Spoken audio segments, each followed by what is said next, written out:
Hey everybody, I think we're live. I think you can hear me. Let me know if you can. Just give me a quick update in the chat. Let me know if you can hear and see everything okay. Everything on my end seems to be saying it's going out good. I should be ready to rock and roll.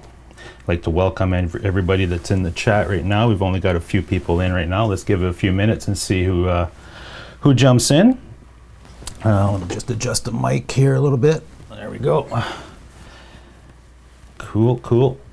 I know it looks like GTV's in here. Awesome. Jason Wade, how's it going, buddy? Hope you're having a good Monday night. Monday night ramble. So, I'm just going to give it a few minutes, see who jumps in here, and then we'll get started. We got a pretty busy show tonight. I'm going to be trying some different things. It's pretty ambitious, let's put it that way, when we when you consider the setup that's going on in here. But anyway, we'll see how that goes. How's your week, Jason, GTV? Hope you had a good week. It seems to have warmed up around here anyway. I don't know in your area, but cool. Yeah, last week was pretty good. Cold, but it was pretty good. Tried to get a lot of stuff done. Had some projects at work that were needed to be done, so that's going good. Played a lot of guitar. Trying to get writing and get some stuff ready for tracking soon, so that's coming up very soon. Played doing some more adjustments to the Mesa Boogie, getting that amp all dialed in, so that's going good. Like 70 degrees here today. Oh, cool. Yeah, no, it's been a good couple of days anyway here in Ontario. It's been up there compared to what it was last week. It's really nice, like springtime, but it's supposed to get cold again by the weekend, so it is what it is, right? But it's pretty good. Let me just see here, what do we got? We'll give it a few minutes. Rick Hefner, how's it going? Glad to see you in here. Everything looks okay. You never know with this internet connection what you're gonna get, so you roll the dice and you give it a shot, and right now it looks like it's going good. So Janice, how are you? Gussie, nice to see you guys jump in. I'm gonna give it a few minutes and we're gonna get started with the agenda. If you guys have any questions or discussions you want to get into, just let me know. The show is pretty packed tonight. It's not that bad, but there was a lot of discussion last week with some folks, and I got some messages after the fact asking if I would cover some of my photography or talk about that. I won't spend a lot of time on that tonight, but I will, go through a few little things and answer any questions if you have some, give you a little bit of insight of how that stuff goes as far as my process and the type of things that I'm into as far as photography. I'll run a few little video clips of, one of them is kind of the process for some of the photography that I do. It's not the only thing I do, but it's one of the types of photography that I do that I enjoy doing a lot, and I run a little 1-minute video that it's kind of a time lapse of that process and shows you, and then I'll show you some finished images and so forth. And we'll answer some questions, and to begin the show, we'll just look at some news that happened last week regarding our community as far as guitar community, and just have a quick look and discussion at that. And we'll jump into the photography thing, and then after that I've got a gear demo to do. So I've got a pedal that I got, and I'm going to run through a few things with that, and we can answer some questions, give you some samples. I'll give you my opinion on it. It was something that I was looking at for the last couple of weeks, so I picked it up on Friday, and I've had a few days with it, and then I'll let you know how that goes as far as that, and then show you how it works and how it sounds and all that stuff. Chicken Guitars, how are you? Nice to see you. I just checked out your video today. Your original song was awesome. The video was really cool. I really like that. So keep up the great work. I like when people can put out some original stuff like that, and really sounded good. You got a great voice, and the music sounded awesome. So keep up that great work. Look forward to hearing more. Let's see who else we got in the chat before we get going. I said hi to Gussie, Janice, Rick, and Jason's in here. Awesome. We've got about 7 people in here, so let's give it a few more minutes and we will get started. I hope everybody had a great week. Looks like everybody's returned from NAM and recovered for the most part. And there's lots of videos that were posted last week, obviously with all the stuff that's going on. I didn't watch everything, but I watched some stuff that I'm interested in, and some stuff that, you know, so, but it looked like a good show overall anyway. So let me just have a look. We'll give it another 2 minutes and we'll get rolling with the agenda. Like I said, the agenda is going to be just covering a little bit of the news, and then we'll go into the photography discussion, show you some stuff there, and then we'll demo the pedal and show you how that's all working out. And after that, we'll have a little bit of a Q&A and discussions for anybody that's in the chat has questions. And then we'll wrap it up. We'll try to go, we'll probably go an hour. If we might go a little longer than an hour, depending on how discussion and how the chat's going. But for now, we'll keep it at that schedule. I don't know if Guitar Hack is in here, but I did get his let me see, his mug. There it is. So yeah, no football tonight, Gussie. That game yesterday was kind of weird. It was all right. I mean, if you like a low-scoring game, it's pretty amazing what the Patriots have done as far as winning 6 Super Bowls, appearing in 9 or 10 or something like that. It's definitely a dynasty team, and I don't think, not in my lifetime anyway, that we're going to see something like that again as far as a dynasty in football. But I'm not a huge I'm a football fan, and the team that I follow is the Buffalo Bills, but they haven't done anything since the early 90s. So I watch some games. I'm not I enjoy hockey more than I enjoy football, but I do watch some football. I think hockey is my favorite sport next to motorcycle racing, motocross specifically. So not a big basketball fan. Do watch a little bit of baseball more in the playoffs than anything else. So let's see. Great defensive study, not so much offensively. Never again. Yeah, they are a great team. As much as people hate on them, New England, it's amazing what they've been able to accomplish. That's very, very true. All right, so we're almost 7:40 is when I want to get started with the agenda, so we'll just give it 1 more minute and we'll get going. If you guys have any questions, go ahead and post them up in there in the chat. I'm watching the chat on my iPad and on the screen here as much as I can, and we'll get going with all that stuff. So I think everything is set. There's so many things here that I've got hooked up and switching screens and things, so bear with me if I screw up something, but let me know in the chat if something goes kind of weird or whatever. Rick Hefner says, so I won an acoustic guitar from a raffle from my local mom and pop store. Yes, it was free, but has flaws that an acoustic dealer should know about. Should I take it back? Yeah, I don't know.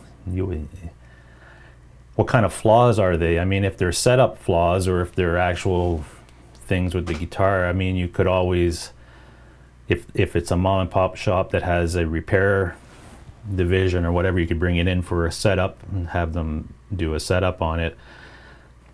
I don't know about if they take it back and give you another like a new one, another one or whatever, since you won it and then maybe that was the official one that they were drawing and that's the one you're going to get. I don't know. It depends on how bad the issues are for that. Janice, I watched YouTube instead of the Super Bowl. Yeah, I think a lot of people did that. I don't know what the ratings were last night for the Super Bowl. It's kind of, I have to check that. Let's see, what else do we have? So Rick Hefner says the heel joint is separating from the body. Oh, okay, yeah. Yeah, that's pretty major. I don't know. If you know the shop well and you've dealt with them in the past, just bring it back, show it to them, and I'm sure you know they'll do something for you if it's really bad, right? You can't go wrong, I guess. Just ask, right? What's the worst that can happen? They can say no, it is what it is, and you're stuck with it. But and then if that's the case, bring it to a good repair guy and see how much it would be to have it repaired if it's, you know, if it's not that bad. So Rick says, so when strung and adjusted correctly, it won't stay in tune. Yeah, if there's something with the neck, it's probably moving. So yeah, you have to fix that issue first, and then the neck will stabilize and it'll stay in tune and you'll be able to play it. So go check with them, see, they might take it back and give you a new one, or they might repair it. Who knows? Jason says, have you ever heard Need Your Love So Bad by Peter Green, Fleetwood's Mac? I don't know. Maybe. The name doesn't ring a bell as far as the title of the song, but I've heard a lot of Fleetwood Mac stuff, so maybe. I'm not sure. I can check. So, all right. So let's get started with let's go to the news, if you will. So let me just switch my screen here. If I switch here, there we go. So I guess the biggest news last week was in our guitar community anyway, was David Gilmour's auctioning off all his guitars, and he's got quite a bit of guitars that he's put up for auction. I think he's going to get rid of everything from what the article says, and you know, this is one of his more popular ones, this black Stratocaster, and it's probably going to sell for about 100 to 150 grand, they're saying. So it's not cheap, and it doesn't. I've heard some people talk about this guitar in some other live streams and stuff, and it's nothing special. I mean, it's something. I mean, it's special that it's his, and it's been used on some pretty popular recordings. I don't know if it says. I know that some of them it says what the recording that was used on it. Maybe on Pink Floyd, this one. Yeah, it doesn't say what songs and stuff, but it was 1973, and this is a 1969, I believe it says, yeah. But he's got some other ones here. I know this Les Paul here that's going to go for about, they say 30 to 50 grand. It's a 1955. So, and the other one here, 1954. So it's got some nice guitars, but it's kind of weird that he would be getting rid of everything. And I'm going to show you another news story that's kind of related to this type of topic, where we're seeing a lot of some pretty popular rock stars getting up there in age that are kind of retired or semi-retired, and are getting rid of some guitars or some equipment that's pretty iconic as far as what they did and what they used in the past. So yeah, it's pretty. He's got all kinds of stuff here, and they're not, everything is going for, like, you know, 50 grand and up. Like this one here, it's a Gretsch, it's going for 100 to 150 grand. We've got a 1957 Strat, is that correct? Yeah, 60 to 90 grand for that one. So, and I think, yeah, I saw another site that actually gave like some of the songs that were recorded using these specific guitars. So like, you know, I Wish You Were Here, Comfortably Numb, all these songs, right? So collectors are gonna probably jump all over these, I'm assuming. I don't think this will be players that are looking to buy guitars to play. I think it'll be collector collector bait as far as that goes. We got some acoustics here. The acoustics are going, what is this one? A Gibson for 35 to 5500. That's not that bad. It's a 1985. He's got a Martin D35 here going for about 20 grand. So yeah, he's got some high-end stuff, that's for sure. Let me just have a quick look at the chat here, see where we're at.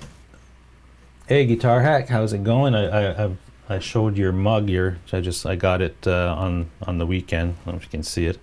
So there it is. Let's see. Dennis, how are you? Dennis, bro. I'm just gonna go back in the chat quickly and then show you some other stuff here. Gussie says, Stoke just bought a Sennheiser E609 today. Is that a mic? I'm not familiar with that one, but congratulations. Sure, it's a great, Sennheiser makes some good stuff. I'm actually using a Sennheiser wireless right now, and it makes some really good stuff.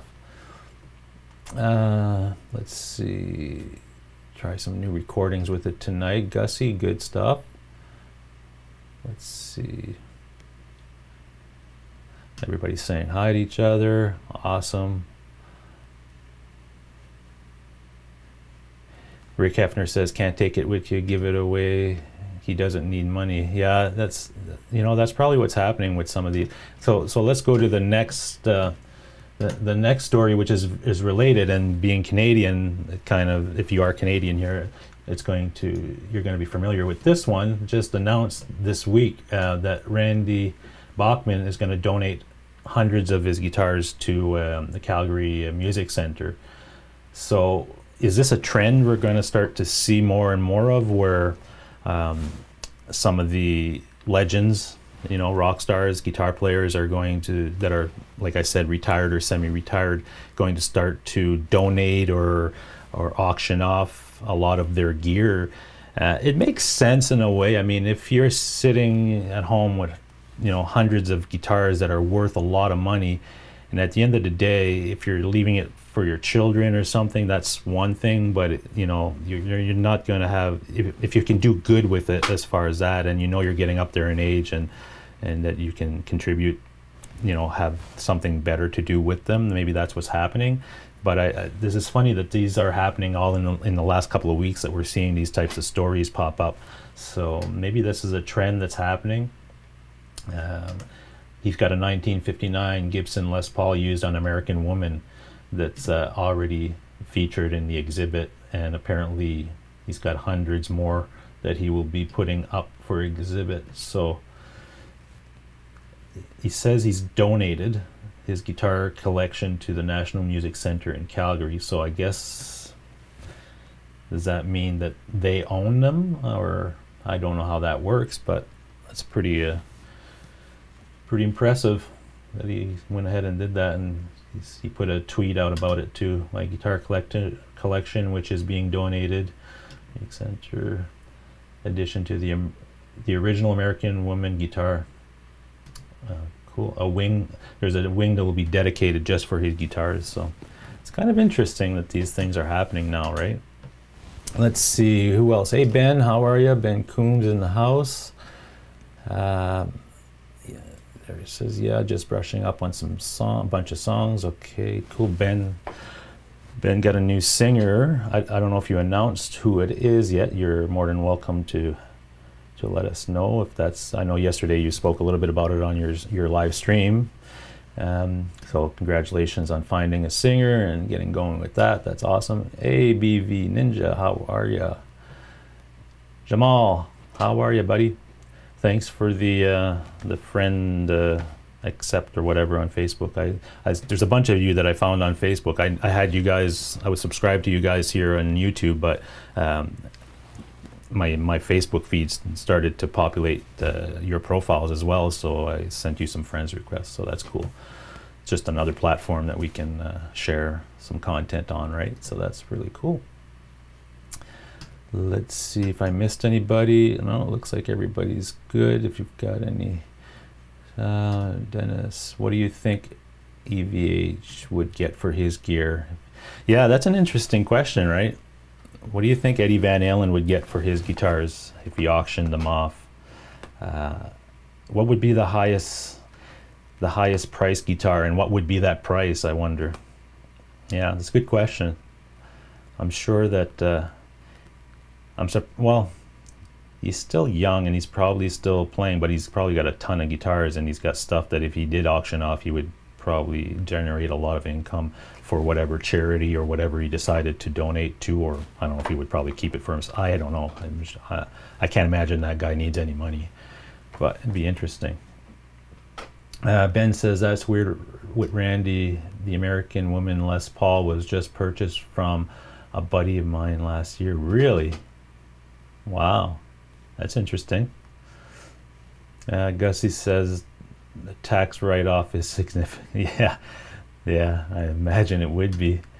BV says all going to charity. Gilmore's plus the time of year it's been done is down to the tax year. Yeah, maybe. Hey, it's possible. These guys are not stupid, I don't think, when it comes to their finances at this age or whatever that they're at. They probably have some accountants and stuff telling them it's probably a good time to do these types of things if you're going to do them. Maybe. I don't know. I don't have an insight on that, but it could be because these are all happening in the last couple of weeks that we're seeing these types of stories, right? So it's possible. It's definitely possible. Let's see. Yeah, Ben says, yeah, I can say it here. We selected a lovely lady to come and sing for us. Awesome. Congratulations. We look forward to hearing her, and hopefully you can post some, maybe some of your jams or some rehearsals like Guitar Hack does sometimes. That'd be cool to see and hear. Awesome.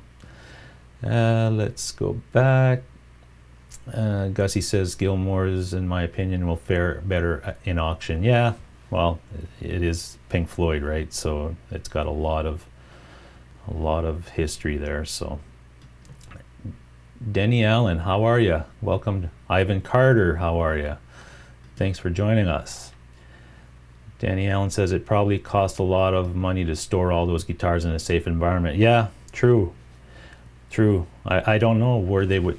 They probably got some pretty big houses and some storage places and stuff that they keep all these things in, mint condition. So it's probably not cheap to keep all that going. Eddie Van Halen worth 80 million last time I looked. Really? Wow. Yeah. I guess he doesn't need the money. Wow, 80 million. Janice says, I would accept request. Did I miss a comment up there? I'm not sure what that means. Jamal, auctioning guitars is a good way to preserve legendary guitars. Jimi Hendrix's favorite black Strat, Black Beauty, hasn't been seen in decades, really. Yeah, it's true, right? You could preserve these guitars and have them somewhere for people to see and to connect with, as far as the memories and everything else, that these things are iconic, right? And that music is kind of timeless as well, so definitely. Let's see. Ben says, funny thing with Eddie Van Halen is that his two most iconic guitars aren't even playable at this point. Yeah, they'd probably just be something that they would display somewhere, as a symbol or a status thing or whatever, where it was more a mark of history or something. Yeah, let's go back down. Ben says, we will for sure. Looking forward to working with her. Awesome. Chicken Guitar says, Ben Coombe, was it your sister? Yeah.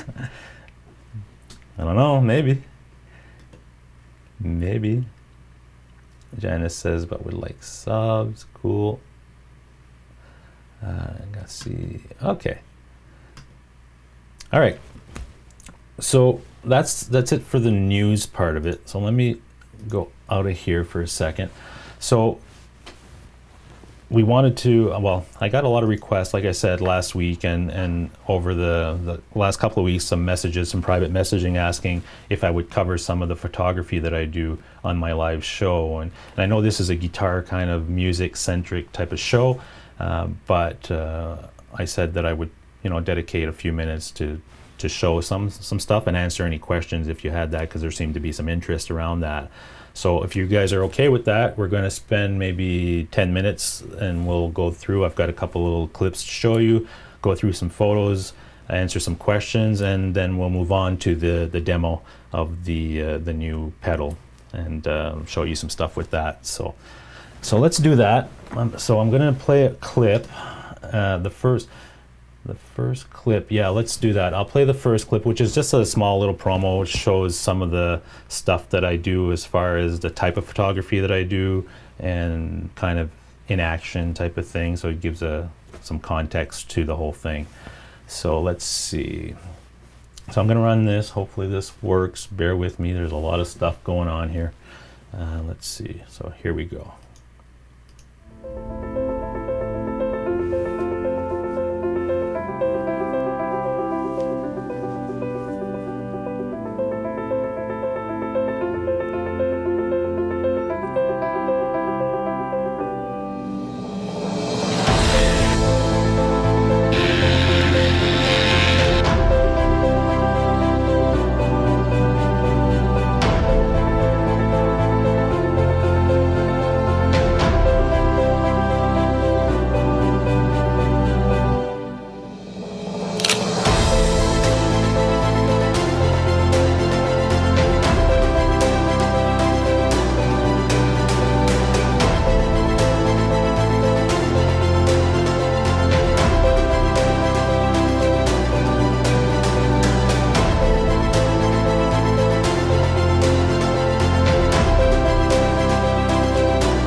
All right, so that was just a little promo clip that kind of runs through some of the stuff that I shoot, type of things, so, and a little bit of behind the scene actions and stuff. So let's go to the photos. So I shoot a lot of different things, and one of the things that I do is, well, I do some model shoots as well as on location things. So let's go to that. So here's some stuff that I can show you and talk about. I'll try to follow the chat as much as I can here.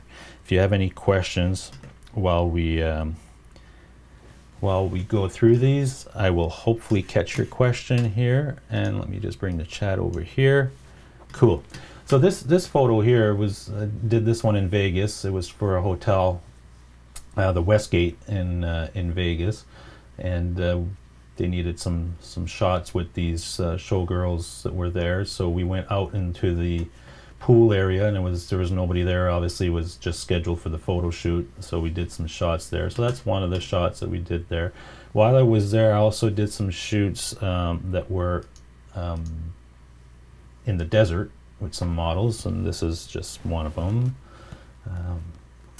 Again, these are full production shoots, so we go out there, bring strobes, flashes, and all kinds of things. So even though you don't see anything there other than the model and the background and that stuff, there's a lot more stuff going there to make all this happen.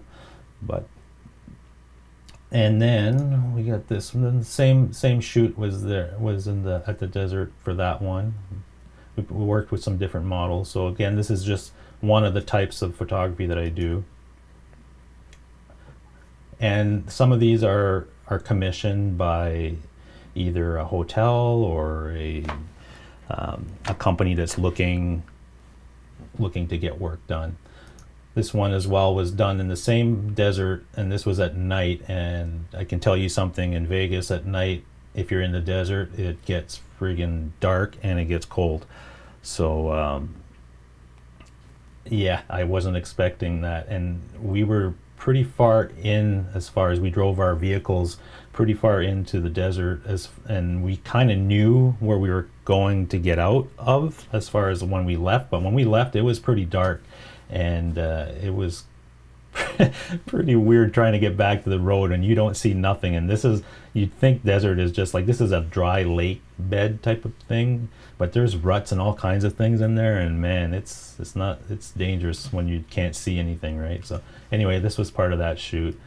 This was another one that was done, I think this one was done in Nashville. Yeah, this was a Nashville session. All these 3 next ones were all done in Nashville at another photo thing that I did. That one as well. That one as well. That was at a honky tonk in Nashville. And again, if you want to know more of the technical aspects of these things, if you're looking for advice on how to take, you know, better pictures, or what's the key things to look at, things like this are a little bit challenging because she is wearing a hat and you have to get a lot of light in the eyes. So you have to position your light, and the key is using light, because you can use natural light if the environment or the place you're shooting at has enough natural light and it's quality light. You can go ahead and use that. But if you can bring your light, whether that's an LED or a flash or something, you position it somewhere where you're going to get light in the eyes. And when she's wearing a hat like this, it's going to be a little bit, you know, challenging. But that's the key to these photographs. A lot of them is getting the lighting right. And this one was done in Toronto. Just that was done in November with I had a model shoot in November downtown. So again, it's getting the eyes right. When you're looking at eyes, especially when you're doing models, that's where you're looking at trying to get the most out of your lighting and your positioning and your focus. Let me see. Let's see. So let me go to this one. I also do all kinds of things, right? So I do some pet photography. I like to do these ones were just, you know, some people hired me to take some photos of their dog. So I like to do it more of, you know, not just the dog sitting in, I put them, he was just on a gray background. Oops, let me go back. A gray background. And then in Photoshop, I took the gray background out and I put a textured wall behind them and just make it look, you know, so they did a big print and put that in their house. So things like that, right? And again, the eyes, right? So you want to get the light, and if you didn't light it properly, you wouldn't have all the definition in the dog's fur and things like that. Some landscape stuff. Only thing I can tell you when you're shooting some of the landscape things or just things out there is look for different angles. Really, I like this. I could have stood up and shot straight through, and you know, whatever, like everybody else was doing. But if you get right down to the ground level and then you shoot up, or you change your perspective a little bit, you can make things a lot more interesting. And the lighting is super important. We had some lights on the boulevard here that were flashing, and if you set your lens properly, you can get a lot of lens flare popping out. I like those types of shots. Same here, where you get the light just right. I'm a big fan of motorcycles, as some of you know. This was a Supercross race in Toronto. There's another one. It's just, you know, trying to be in the right position, get these action shots and try to get the eyes. Something like this where you get more of the event. So they want, when events hire you to go do photography or something, they want to get the atmosphere of the race or the event. So you try to get some of that stuff where you see the bike in the air and you see the explosion and the winner, and so that type of thing is very important. Let's see what else. This is actually my wife's bike, and this was done in my garage here, and all I did was if you take a gray background, just a cloth or whatever, and you put it behind whatever subject you're shooting, you can bring it into Photoshop and you can apply textures to it. And that's what I did here. I applied a texture to this. This was just a gray cloth, but I made it look like that. And then the floor, the same thing. The floor was kind of a gray color, so I was able to knock out the gray and put a texture of wood or whatever. and then you light the bike. And this was lit, this was probably done using 10 shots, so every shot I lit a different part of the bike, and then I bring it into Photoshop, put it all together, and then I can apply the light exactly where I want, so it brings out the definition and all the curves and things on the bike to make it, you know, stand out more. Again, this is just an event shot. This was up in Wasaga Beach, a big bike rally. I like to do these types of things where it shows kind of the environmental portraits of these things. This is another motorcycle. This is exactly the same motorcycle I have, but it's not the same color, but it's the same model. This is just another shot outside of a dealership. You know, you have a guy sitting there and a couple of bikes. It makes a nice print, right? So these types of shots are always useful. In my house, all my prints that are in my house are stuff that I've taken, and I've taken them just for the specific reason of printing them and displaying them. So these types of shots are always pretty cool to have. Something like this, same thing. There's a storm in the background, and you're just, you know, you're clicking away trying to get that bolt of lightning, and so you did a lot of shots, but sometimes you get lucky and you get that one. The next one that really is a keeper here with that lightning in the back. There's a storm going on back there, and I just kept the camera on an angle and just kept clicking away at, you know, 10 to 12 frames per second, and the lightning was happening so frequently I knew I was going to get something. So that was that one. And you see a lot of roofs coming from the bikes, and as they're coming by me I was getting hit with a lot of that stuff, and so you have to be careful with your lenses and things so you don't damage them.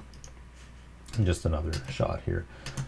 So okay, let me go to the music ones. Are just, you know, concerts. This was a concert in Vegas. I got a chance to shoot this. This was in Nashville. Just the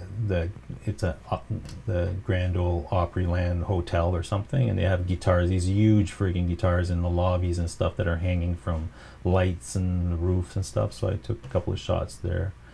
And then I like to do these types of portraits as well, just whether it's myself or somebody else. You know, for me it's just, you know, with my guitars. And again, this is all about lighting. You light properly on this side, and then you've got, you know, the texture in the clothes, and you see the guitars and all that stuff. So it's all about lighting when it comes to photography for me, and once you get that, you can do a lot of creative things. So let me just go back for a second here. So the other little video clip I wanted to show you was kind of a little time lapse of another type of photography I like to do, and it's called composite photography, and I'll explain what that is after you watch this little clip. All right, so let's we'll play that.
So that's doing composite stuff. And so see this guy? This is just a little action figure. This is actually Jason Newsted of Metallica. I don't know if you can see that. So as you saw in the video, I could take him and put him in front of just a gray background again, so I can change the texture in Photoshop and you know, do some pretty cool stuff. So let me show you those pictures, and let me go to Jason's picture here and come back. Here we go. So that's the picture that resulted out of that time lapse, and obviously the time lapse was going pretty fast, but it takes quite a bit of time to get all that stuff done. So this picture probably, you know, it's probably 3-4 hours of work, you know, doing the whole setup downstairs in the studio, getting the shots right, getting all the lighting right, and then taking the shots and then taking that into Photoshop to do the composite, where you knock out the background, put different textures on, apply, you know, some details to the clothes, and because this is just a plastic figure, right? So when you're trying to turn that into something like that, it's a lot of little things you have to do in Photoshop. Here's another one, same deal. As I have a Kirk Hammett little figure, so I took the same type of picture with him and basically knocked out the background, replaced it with, you know, some stock photography that I had of this warehouse. And the key here again is lighting, and in Photoshop you have to make it so that, see, there's a shadow down below his legs. That wasn't there, I had to create that. So when you create those little details, it makes it more, you know, believable or realistic and cool. Here's another one. This is the Joker, just another action figure. Took the photo of that and then brought in all these, and you know, these backgrounds and the flames and that type of thing, right? So that's that. Another type of composite photo I like to do is if I'm walking around somewhere. I was in Nashville like last year or whatever, and as I'm walking around I saw this and I thought, oh, that's kind of cool. So I took that picture, not knowing what I was going to do with it. You know, the picture by itself, it's okay, but it's nothing special. So what I do is I take it in, and at some point in my head I have an idea, and then I turn it into something like this. So basically, you know, it's the same background, but I'm using, you know, that background with that picture. So I take a picture of myself just on a gray background, knock out the background completely, and then bring it in and, you know, make some cool little things. Same thing with this one.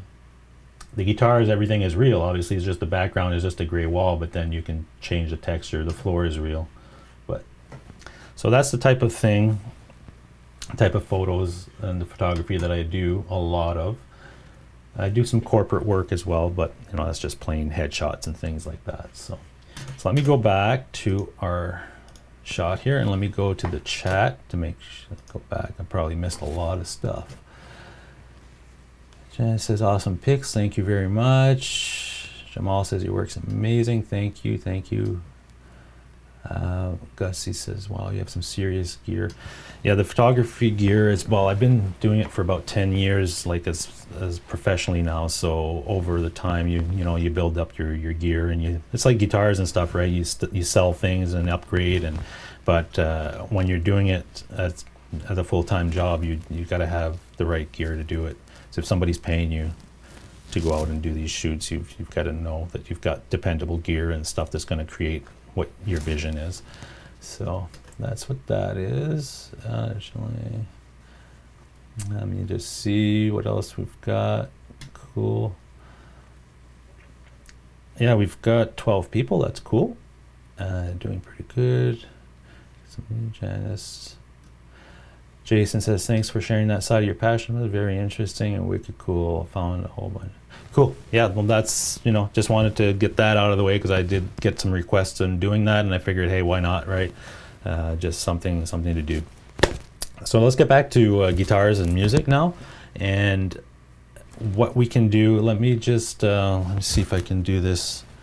Let me run this, and then I'll show you.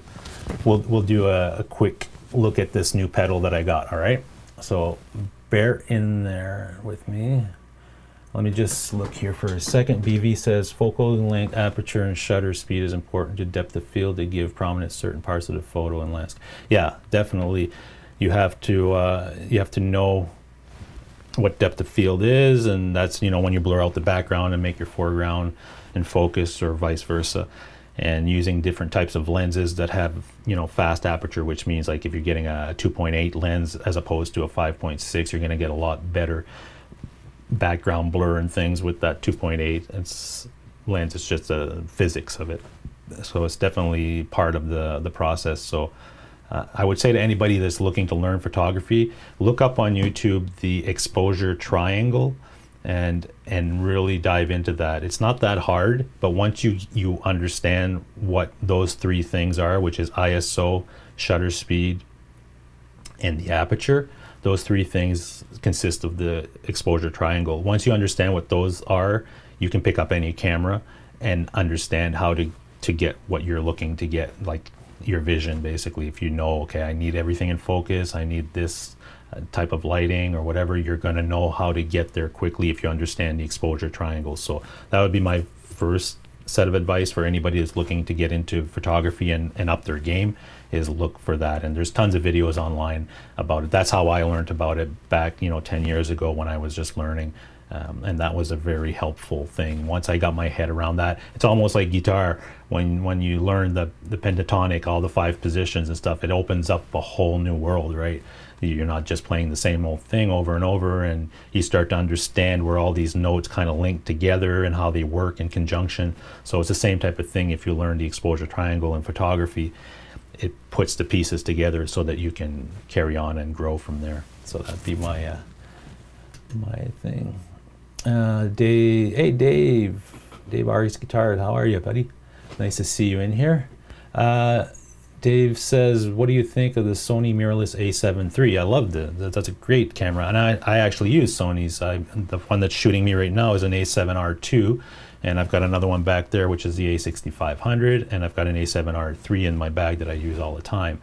The A7 III is an awesome awesome camera, I should say, and it's reasonably priced for what you get. It's amazing. It's really amazing. So yeah, I love that camera. I watch RV and van dwellers, and they all talk about their cameras. Oh, really? Okay. RV and van dwellers. Okay. Oh, that must be a YouTube channel. Okay, cool. All right. Dennis says, I'm playing the 5 minor pentatonics now. There you go. All right, so let me roll this, and then we'll look at the pedal. All right, if you guys are still on board, we'll do that. I hope all this stuff works. Again, there's a ton of stuff going on here, so bear with me here.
All right, so that's the pedal. It's the drop. It's by Digitech. It's I'm sure most of you guys probably know this pedal. I just found out about it a few weeks ago. I wasn't even aware of it.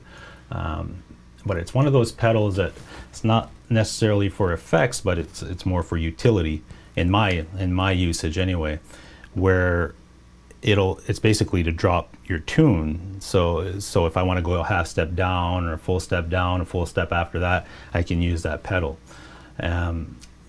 So what we're going to do now, let's see if this more. Can you hear that? So what I might do is mute my mic, just because I'm running my Mesa Boogie and it's mic'd with the cabinet, so it's pretty loud in here. So I'm going to look at this. Let me just turn around. Let me put this camera. I don't know if this camera is working. Is it? Yeah. All right. Cool. All right. So you should be able to see me and the pedal. So right now it's off. The pedal is completely off right now. That's good, that's good. Everything's good.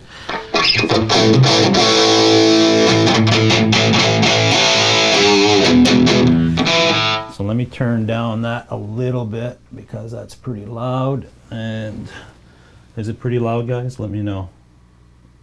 All right. So without it on, I'm gonna put the high gain channel because I like playing with high gain sometimes, and tonight is a nice high gain night.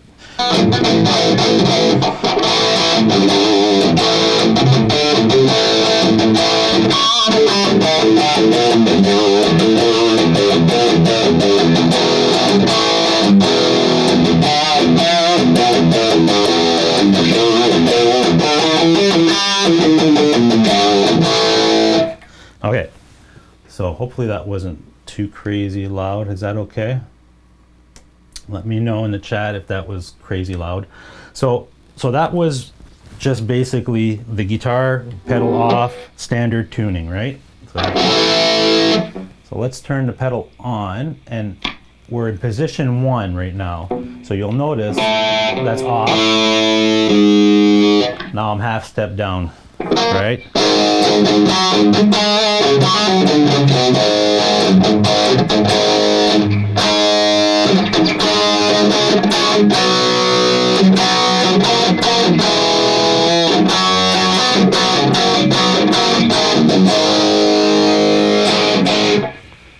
So you see how going from standard tuning, this is standard tuning. That's half step down. So if you're playing Van Halen or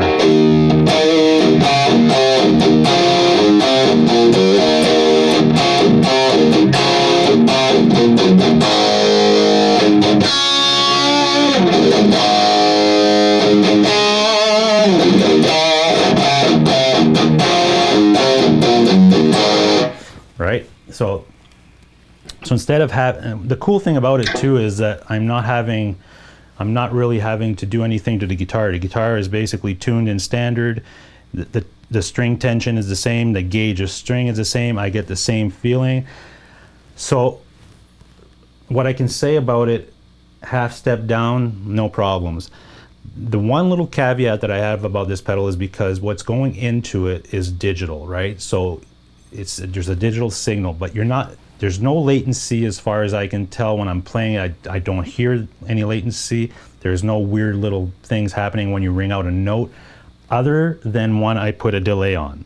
So if I put my delay on, what happens is, it only happens a little bit, like you'd be hard pressed to tell, but I'm very sensitive to stuff like that, and I can hear it right away if it happens. So if I put the delay on, and then I ring a note,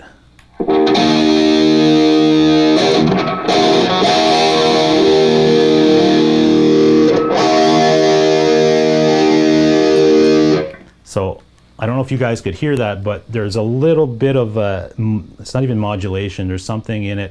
It's almost like the first part before it hits the delay is fine, and then the delayed note has to be processed separately, and you can hear a little bit of something there. I mean, if you're playing live or something like that and you want to use delay, there's no chance anybody's even gonna ever notice that, and when you're playing with a band and stuff, you're not probably even gonna notice that.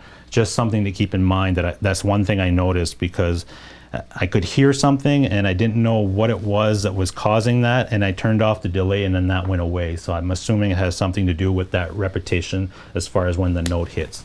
So okay, so let's look at, so now that was a half step down, right? So now I'm a half step down. So let's go a full step down. So this would be turning your guitar into tuned in D. So to do that, you just turn this knob. There we go. Now I'm in D.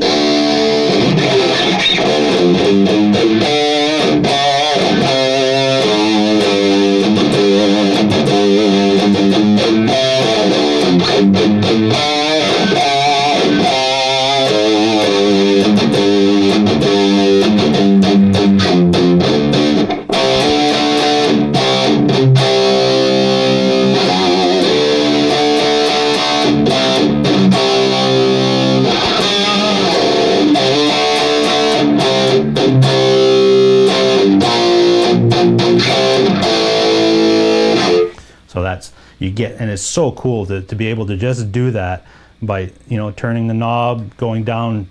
What it does for me really is, if I was to, like, just writing riffs in here or something, you want to find some inspiration, you want to try something different. Just by doing that, I play differently. I come up with different ideas, but I'm not changing the feel of the guitar. My strings aren't getting loose or changing tension or anything of that nature, which that's what I love about this. It's the fact that you can be really creative really quickly. It can change things. Now, is it something that if I decide, if I write a riff with this pedal in a drop tuning, am I going to use that when I'm recording? I don't know. I might go ahead and tune my guitar and get the proper strings, and if I'm going to record like a professional CD or original song. But just to play and get ideas with, and if I was playing live, I'd have no problem using this pedal to change my tuning instead of having 2-3 guitars on stage all tuned differently. I would have no hesitation with that. The only caveat is if you're using that delay. And again, will people notice? I don't know. I don't think so, but just to keep it in mind. Now, the other caveat is this thing can go really low as far as the tuning. Where I'm comfortable with it is probably at number, I wouldn't go any lower than 5, which I believe. Let's do that right now. So if I go, so 5. That's tuned in B. Now, when you get down that low, you're risking hearing some artifacts. Let's put it that way. The other thing to keep in mind with this pedal, if you're tuned half step down, if you're like at position 1, 2, and 3, you're okay. If you get any lower than that, your guitar has to be tuned really well. Because if it's tuned out just a little bit, at those lower tunings, it's almost more noticeable for some reason. I don't know if it's the way that the pedal reacts to the actual signal of the guitar, what it's hearing and so forth. So keep that in mind as well. But this is tuned down to B. It's like, let's...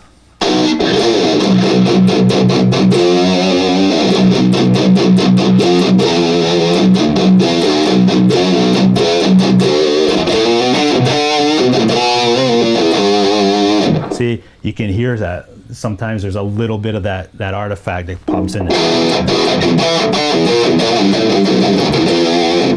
So for me, that's probably too much. The lowest I would probably venture with that pedal and feel comfortable with would be that, and that's like tuned down to C, right? So I wouldn't have a problem.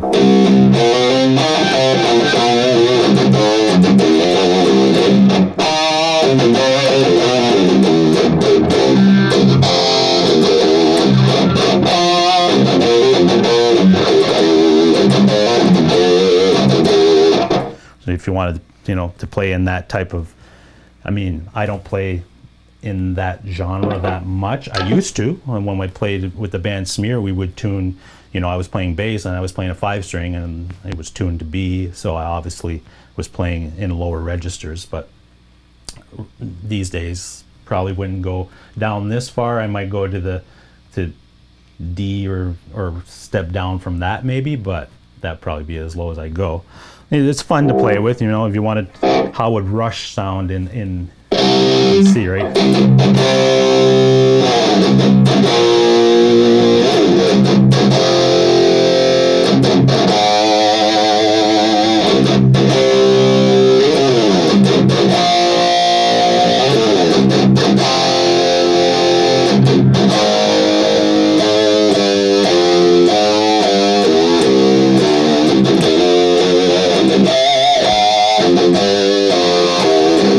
That's just you know, because you can, right? So the other thing that this pedal has, which, so now we've gone, you know, we've gone down a few steps, right? So it also has at the end, you'll see there's 2 more settings down here, and those are octaves. So one is like a low octave. this is the lowest you can go, basically, as sort of tuning at number 7.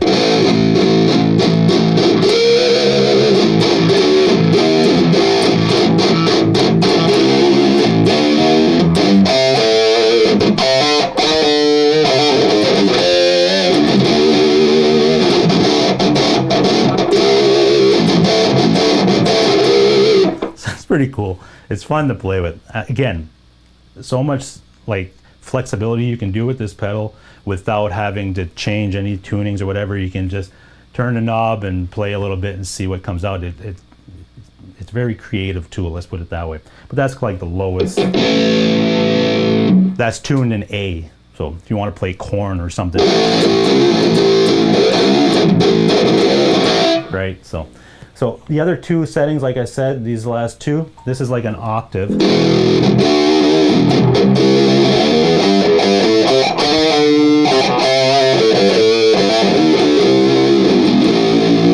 Right, so I don't know how much I'd use that. The other one is the opposite, I believe. It's another octave, but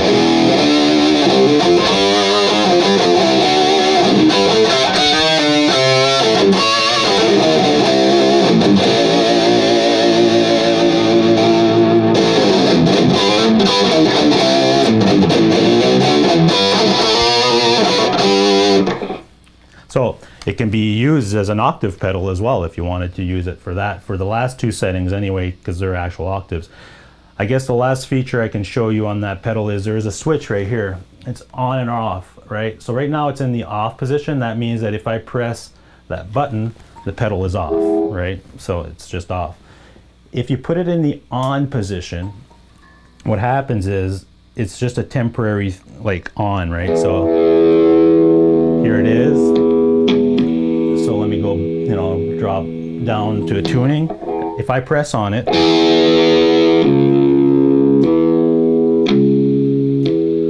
right? So it's a momentary thing where you step on it, you let go, and then it stops. The effect stops that way. I don't know. It's just another way you could use the pedal if you had a certain effect or something in a part of the song where you needed to step on it, get that lower tuning, step off, get back to your regular tuning or something. Me personally, I don't know if I would use that, but I like to have it just on the off position, and then I like to just basically put it into whatever tuning I want and, you know, let her rip.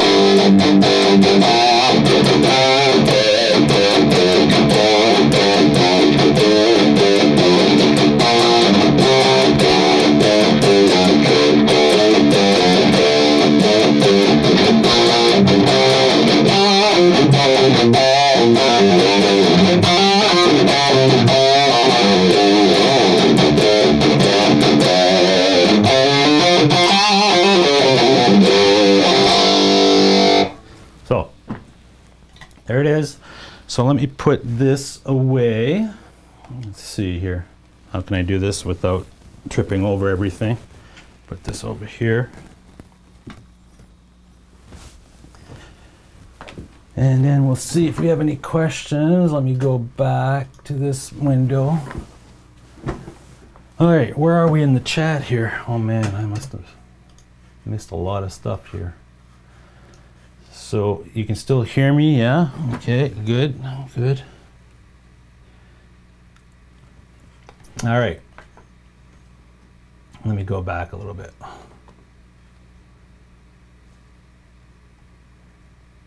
So I'm just going to go back a little bit.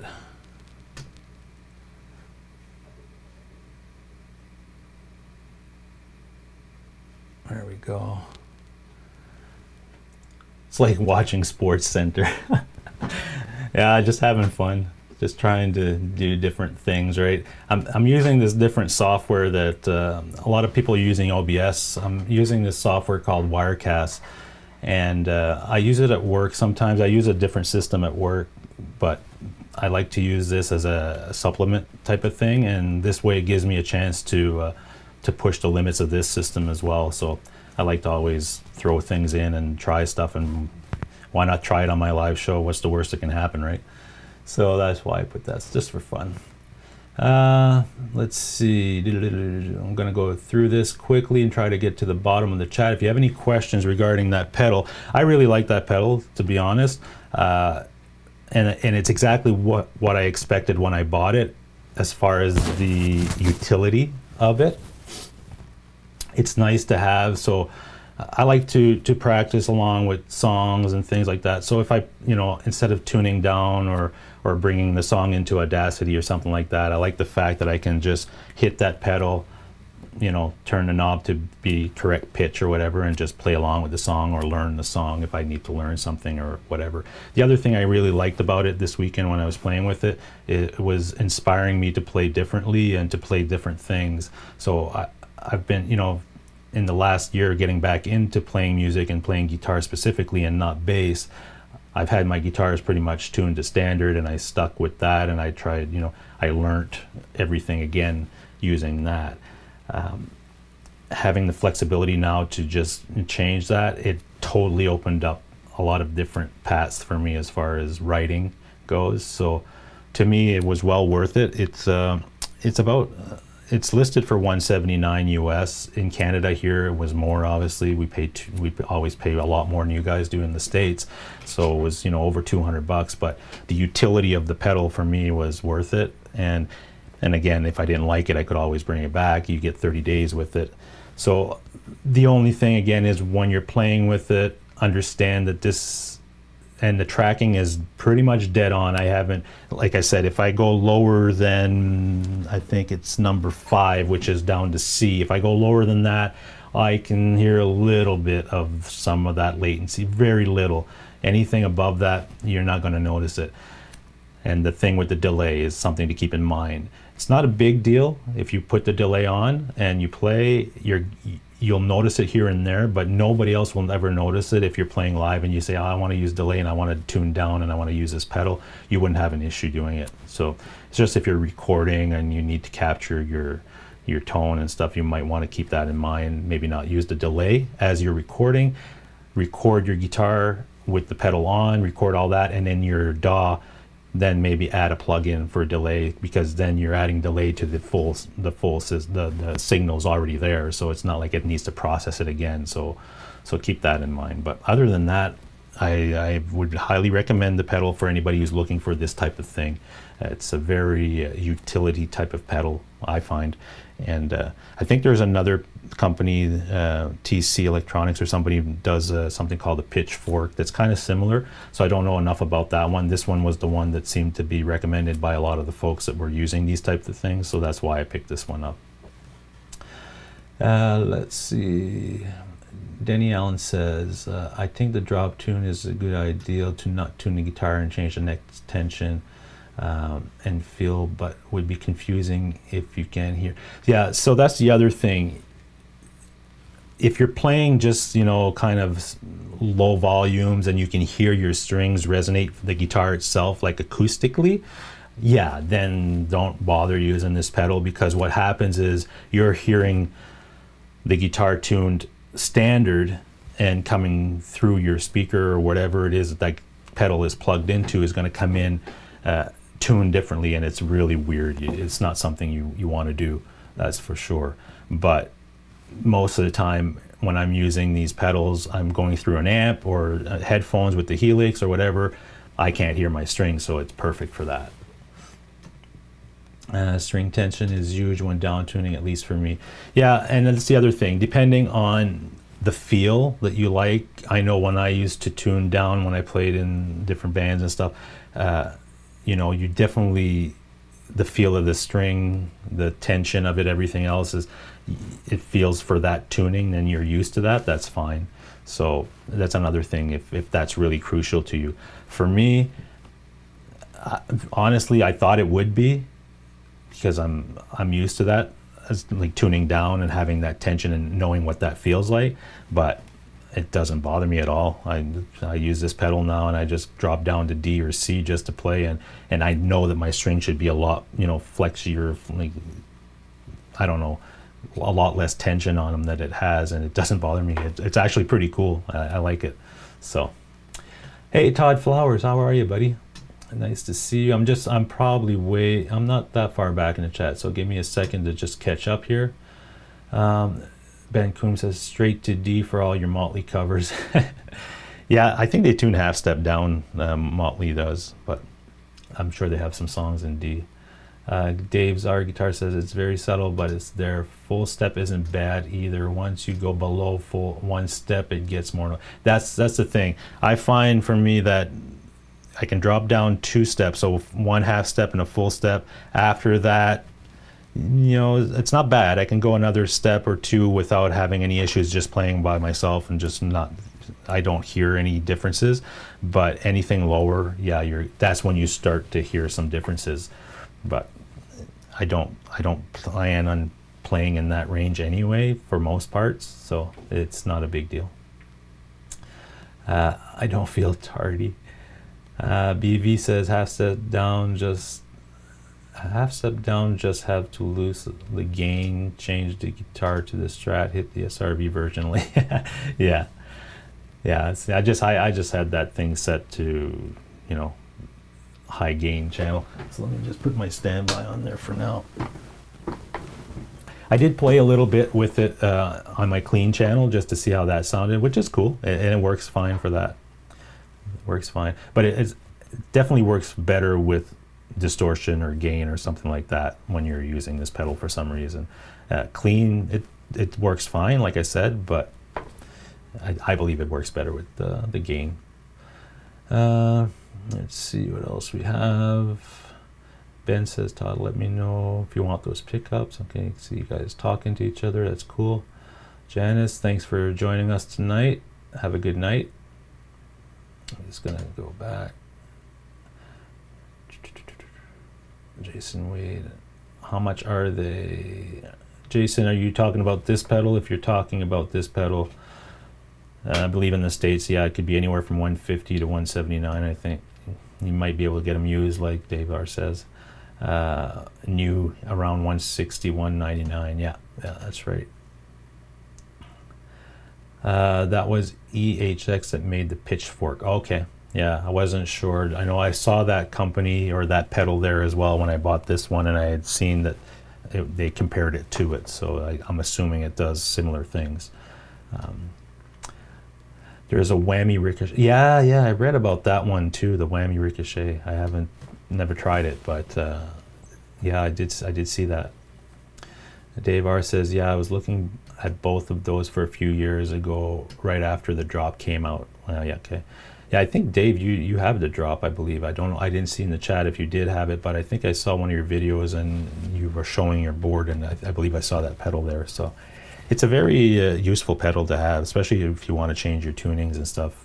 And you know, for what I'm using it for, it's probably perfect for that purpose.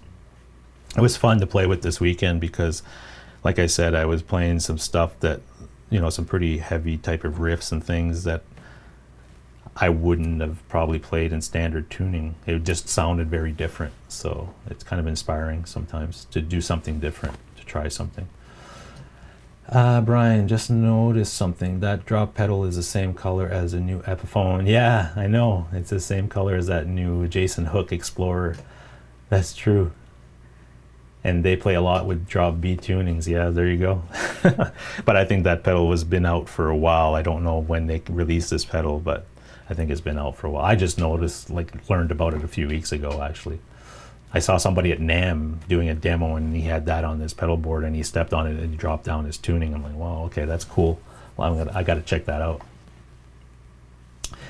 Dave R's guitar says, no, I don't have the drop. Oh, okay, I thought you did. Okay. Let's see. Jamal says, cool pedal. Hey, Top Flowers.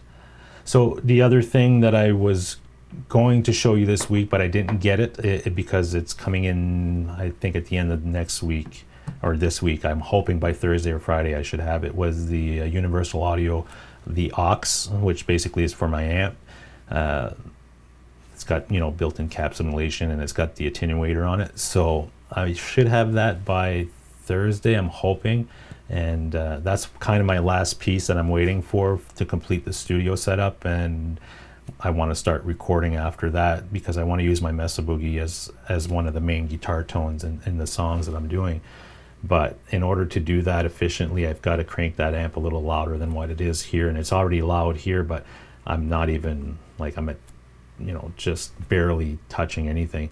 So I need to get those tubes going, and in order to do that, I need to have that load box so that it can go right into my interface and get the proper sound. And everything I've read, and I've talked to other people, like some pro players that have the box, and they all really recommend it. So I'm looking forward to getting that. And once I get that, I'll run it through some things myself, and then I'll do a demo of it like I did for the pedal here on one of my live shows or something like that, and give you my opinion on it. Again, that's kind of where I am with that stuff. There's only very few little things that I need to add to the studio to kind of complete my build here that I was working on for the last year. It's been a long process, but it's getting there, and I need to get going with the recording of this. My goal is to record the album by, you know, the end of the year, so there's a lot of work to do. And all these songs you're hearing in all these like these little snippets, like intro to the show, and these little snippets in between where you're seeing like some graphics and stuff, that's all stuff I recorded last year, the original music. So I've got some stuff already recorded. Now, is that what I want to use on the album that I'm recording now? Maybe I'll use some of it, maybe I won't. I've got a lot of new things that I want to record and work with, and I've learned a lot in the last year as far as guitar playing, and I've gotten better. So some of that stuff is older, you know, when I was just kind of getting back into it. So I might use some of it though, but all the music you're hearing in this live stream is all stuff from, you know, my original music. So I've got some stuff ready to go. It's just I need to get going on the rest of it. So let's see. Dave's guitar says MXR custom comp phase 95. Okay, so you're listing your pedals. Okay, gotcha. Okay. BV says, sorry, didn't see that post, doing a couple things same time. Okay, cool. Jamal says, can't wait to see you use the aux box. I would like to see real world use of it. I hadn't thought about buying one. Yeah, I'm looking forward to getting it as well, because it's definitely something that's really intriguing for me, because I want to use my tube amp, and that Mesa Boogie sounds amazing and when you crank it. But in order to get that tone, it's like in this room, forget it. It's not going to happen. It's way too loud. So I'm hoping that box, I can use it, attenuate it maybe to the halfway point, crank that amp. And even if I don't want to come out of that speaker, I can come right into my interface and use one of the cab models and the mic models that they have in the unit, which are apparently really, really good. And what I've heard, they're very, very good. They're not just a regular IR. I have IRs here that I use with my Helix and everything, and they're good, but this universal audio box is another level. It's not the same thing. So that's what I'm really curious, once I get it in my setup, to see really what that thing can do. So that's the hope anyway, but I will definitely let you guys know once I get it and run through the demo, and, you know, answer any questions that I can regarding it, because it's definitely a piece that I'm waiting for. Now let's see. What else we got. Since Brian read it out loud, I'll mention it. Todd Flowers, I'm not sure what that means. Todd. Jason says, let's see what Jason says. If you want to get into a I want to play the blues mood, look up the version of that song Need Your, okay, yeah, from the Fleetwood Mac. I've been working on the lead. Okay, yeah, I'll definitely check out that song. Peter Green's Fleetwood Mac. Need Your Love So Bad. Yeah, I'll check it out. Dave's guitar says, can always do the ghetto attenuator volume pedal in the loop if you have an effects loop. Yeah, I do have an effects loop, and I actually that's what I run my delay and my EQ pedal through. I run it through my effects loop. But I guess, yeah, you could use a volume pedal maybe. I've never thought about that. The big part of the aux box as well is just getting that cab emulation and going right into the interface, which I want to see what that's like. So something to try, and I've got it ordered. It's coming. It was supposed to be here on Friday, and then it was delayed by a week, so I'm hoping the end of the week I'll have it.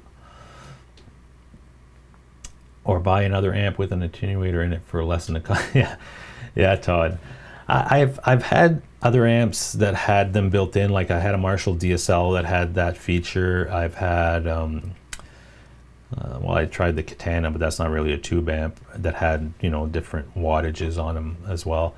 The DSL one was okay, but it definitely changes your tone a lot. I find the built-in ones, the ones that I've tried anyway. And the thing that I liked about the aux is it still changes a little bit. Don't get me wrong. There's no, you know, I'm not trying to sugarcoat that part of it, but it's not as much as the other things that I've seen out there. So we'll see. We'll see. The only thing you can do is try it, right? Let's see. Anyone see my friend Sarah Lipskate take over Earthquake devices Insta today to show how she uses the new Swiss Things pedal she performed under the name of Noveller Ambient Music? No, I didn't see that. Send the link. I'll definitely check it out. Dave, our guitarist, says, Brian, you can use the volume pedal as a cheap, and you just shove it in the loop at the end of the chain. I'm looking hard into the Lanny IRT Studio. Okay. Well, I don't have a volume pedal with me, but I'd probably try it. I can definitely get a hold of one. But again, if I get the aux box that does exactly what I need, then I'm not going to worry too much about it. Todd says, I've got the mini Super Beetle with it. It works great. I'm sure some amps have that built in and it works exactly the way it should. I don't know. But this one, the Mesa that I have, the Triple Crown, it doesn't have that feature. It has a direct out on it, and I did try it. It's okay, but it's definitely not like coming through that cabinet for sure. So I want to get as close to that as I can. And the cool thing with the aux box is if I do want to start playing live again, I can bring that to a gig with the head and get the cab emulation and everything sounded as close as I can to that cab, if not the same, and run that to front of house and always have my sound dialed in without, you know, doing a lot of fussing with miking cabinets and so forth. So there's a lot of other things that I'm looking to do with the aux, not just attenuate an amp. So that's something to keep in mind. Rick Hefner says, I used a volume box by Carl's Custom Guitars. It works great with my Bugera Plexi. Okay. Good to know. Well, see, I learn stuff in this chat and these shows every time that I do one or that I am in another chat or whatever. It's great to see some of this. Let me change my my shot here. So get rid of that. Perfect. There we go.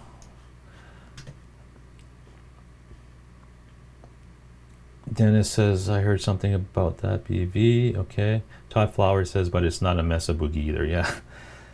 I don't know.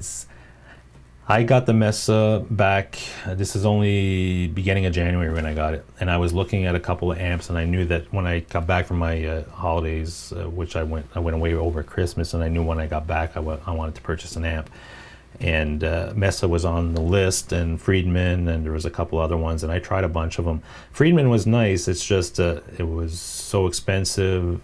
Compared, like even the Mesa is pretty expensive, but it has 3 channels. It has a whole bunch of other features that the Friedman didn't have. And I'm not saying, like this new Friedman that came out at NAMM, this 20 watt Jerry Cantrell signature one looks amazing. So I want to try that.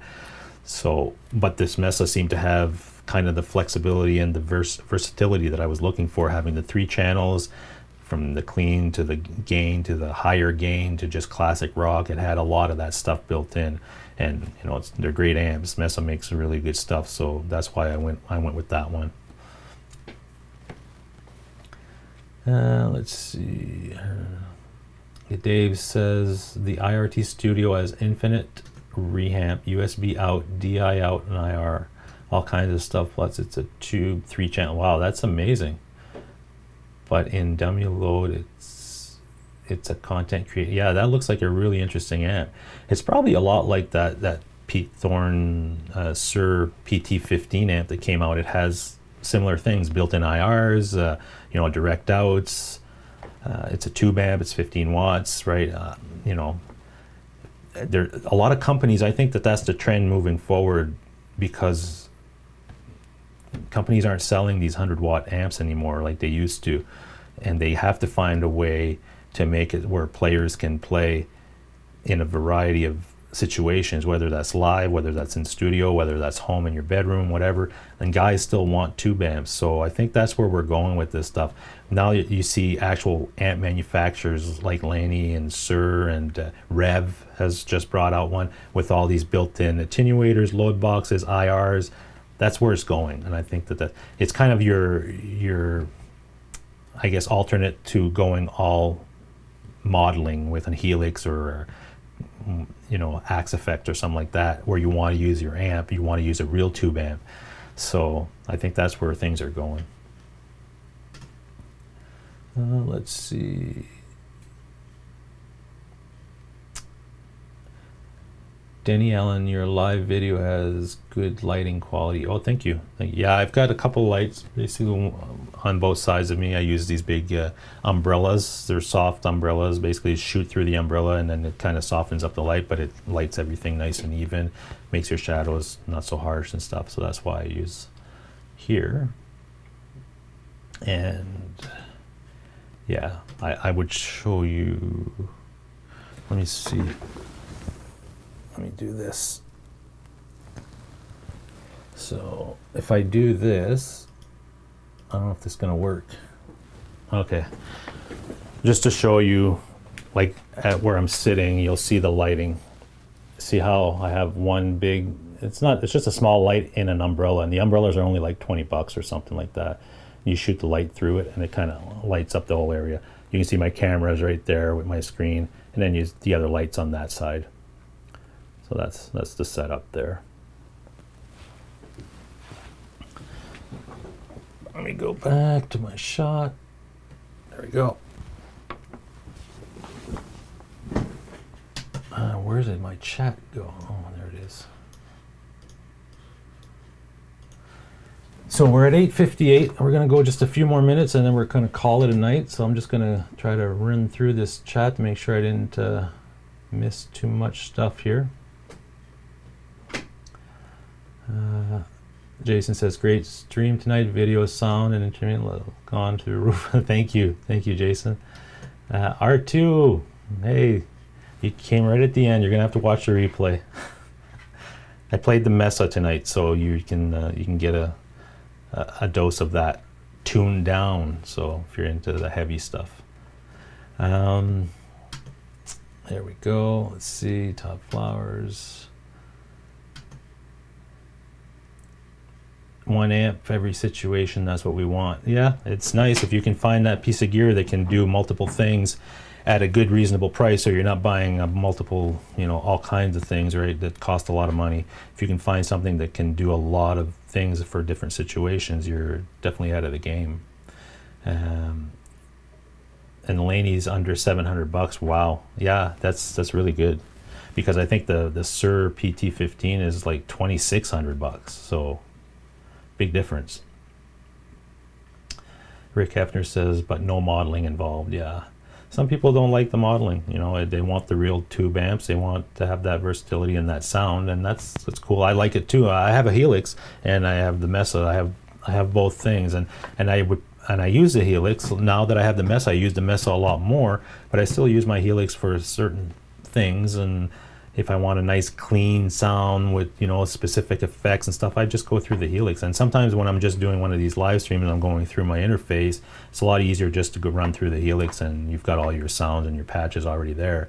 But if you ask me, Brian, which one do you prefer, if you only had to pick one, I would always go with the tube bed. And I just like the tubes. It is different, and when I play, I can feel the difference, I can hear the difference, so it's definitely there. Let's see, Top Flowers, could you give Quentin some tips on lighting? I know, yeah, he was on Ben's stream last night, and you barely see the guy. He was he was completely dark there for a while. I'll have to send him a message and give him a few tips. Let's see, BV, I've PM'd you the link on Facebook, and so okay, cool, thank you, I'll check that out. Quentin James, there he is. Yeah, Quentin, we're gonna have to give you some lighting tips because I couldn't see you last night. it didn't look bad, but I couldn't see you, so I can't say that if it was good or what. But it was entertaining anyway. Nice to see you in here. So again, we're at the end of this stream anyway, so I'll be calling it here in a few minutes. But thank you everybody for joining me tonight. This was episode 3. Things seem to be ironed out as far as the quality and everything. I've got a lot of stuff going on as far as the hookups, as you can see, switching all these cameras and going from one source to another. I'm gonna try to keep doing some stuff like that, just to, you know, play with production and see how far you can push things before things break. I tend to do that when somebody gives me something or a task or something at work. I could do it very simply by doing something very simple and make life super easy for myself, but I never end up doing that. I always, my wife says, why are you doing this? Why, there's so much stuff and your wires everywhere and you're trying to configure this and that, and yeah, that's just the way my brain works. I think I like to push that and see how far I can go before I break something. Let's see.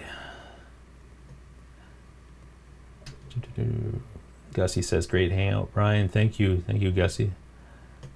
And let me see.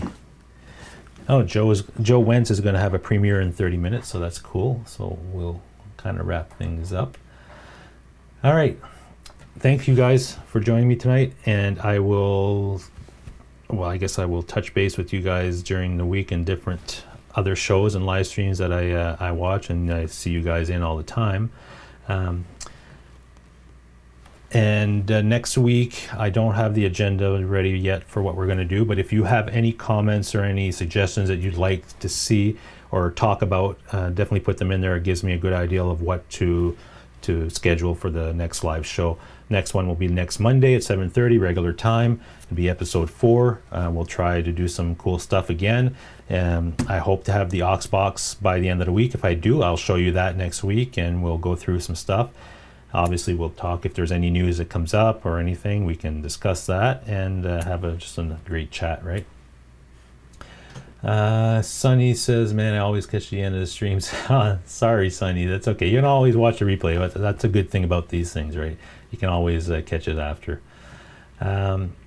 Let's see, there we go. Just going through quickly. It was great.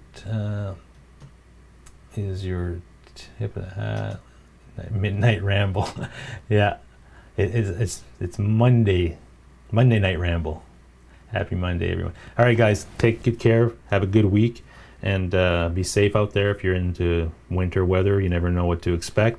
And again, thank you guys for joining me. And if you're subscribed, awesome. If you're not, go ahead and subscribe, and I'll try to always create some sort of content that has value to you guys. And again, in the comments below, just definitely put that in there and let me know what you want to see more of, what you want to have you know, discussions on. And this show is about, it's not my show, it's our show, so I like to program it that way. So let's keep that in mind, and if you have suggestions and you want to put in your 2 cents and you want to have a hand in producing, let's do that, because it's about creating value for the community. That's why I'm doing this, and let's have some fun. And we'll push the limits with all this tech and stuff. I like doing that, and hopefully it all works. Like tonight it worked, and that's good. Sometimes we're probably going to have some hiccups, but we'll try to minimize that as much as possible. EVH, oh, hi, man. Mitch Heyman, how's it going? Guys, you're getting in too late. But definitely watch the replay if you can. Join me next week, 7:30. Again, Monday night, 7:30 is when I'm going to always try to schedule these and do these on a consistent basis. Have a great week, and that's it. Hope you had fun. I did, and we'll talk to you next week. Take care, guys.